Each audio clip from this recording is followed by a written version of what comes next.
natural hair is deemed unprofessional because it doesn't conform to whiteness. I think in the workplace, definitely people think that there's an odor or it's not professional, it's not neat, that is distracting. It takes a lot of courage to sort of wear your natural hair, and a lot of people don't even talk about the psychological effects of it as well.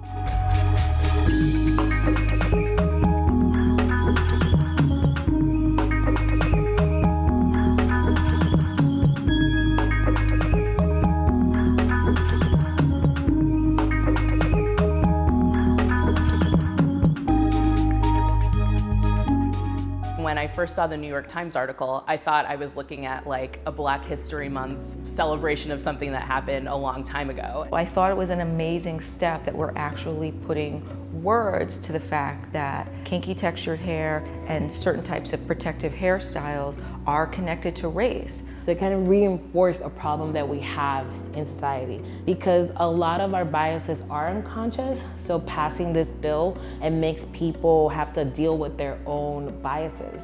Any law that prevents you and what grows out of your head or the color of your skin is an old-ass slave law that has been overturned in 2019, which is shocking and awful when you understand how it affects the well-being and self-esteem of an individual. I felt like finally the law is on the side of people of color. You can go to work without the fear of reprisal, and your appearance, especially the physical traits that you were born with, those things are not important. What is important is the quality of work that you put out.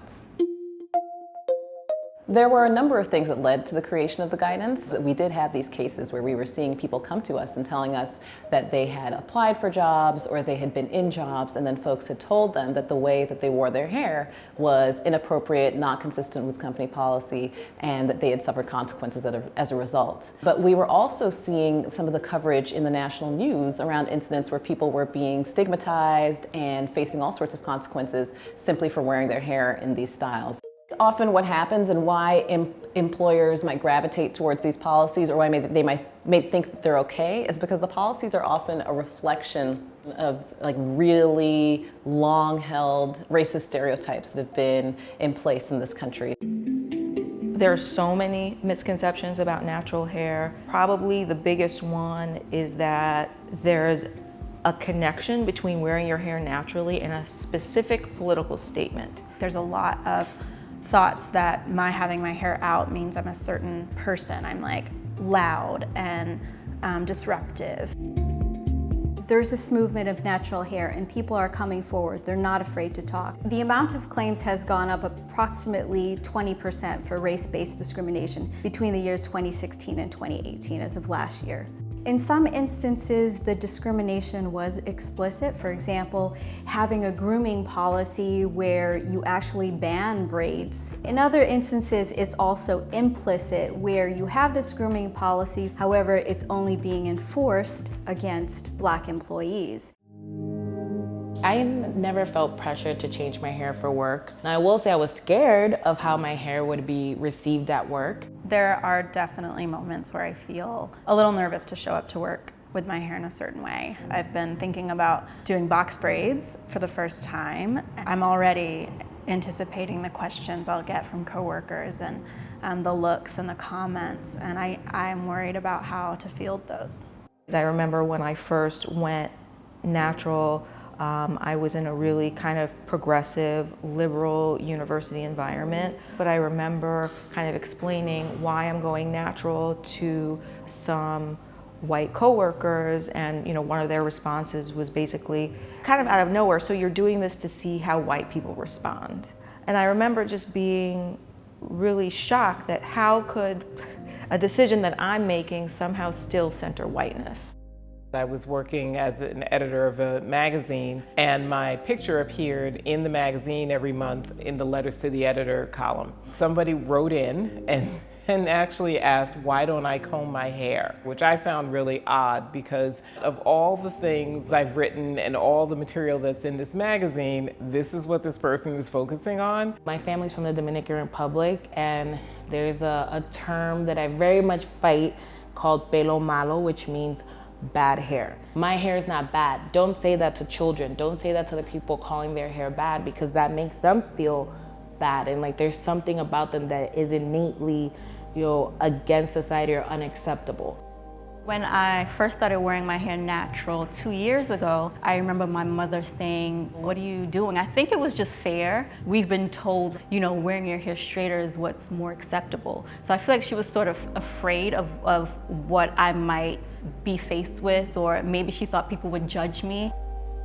I think the most challenging thing about being a Black person in America or a Black woman in America is that you don't really know why people are responding to you in the way that they are. Are they responding to you that way because they're having a bad day, or because you're Black, or because of your hair? The bottom line, it is an undue burden that these are questions that I have to kind of figure out.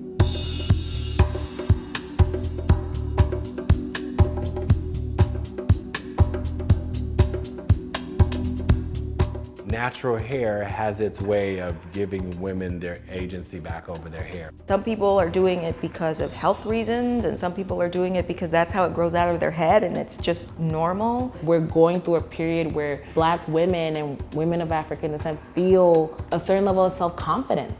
That tide is shifting where they realize, I don't have to do this. I don't have to keep my hair straight just to fit into a mold that someone else has created. Definitely the advent of YouTube helps, because one of the things that you need when you go natural is support. Concrete support, like what is it that I do with this new natural hair texture, and you need emotional support. And I think that it really represents a place for Black people to come and heal racial trauma. Today, I'm natural and I can count on my hands how many of my friends have relaxers. And that is completely a function of there just being more community around it and more brands, frankly, recognizing the power of us as consumers and catering to us.